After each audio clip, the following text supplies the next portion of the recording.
شهر الله يا رمضان شهر الله يا رمضان شهر Akhirnya, seraya mengharapkan ridha dari Allah Subhanahu wa Ta'ala dengan mengucapkan Bismillahirrahmanirrahim, pawai tarhib Ramadan tahun 1445 Hijriah 2024 Masehi, Kabupaten Aceh Barat, secara resmi kami nyatakan dimulai.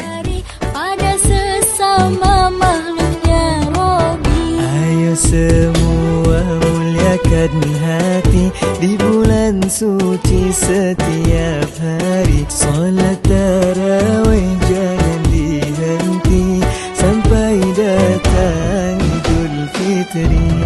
Syahrillah ya Ramadan Syahrillah ya Ramadan Syahrillah ya Ramadan bil qabul wal ghufran. Syahrillah ya Ramadan Syahrillah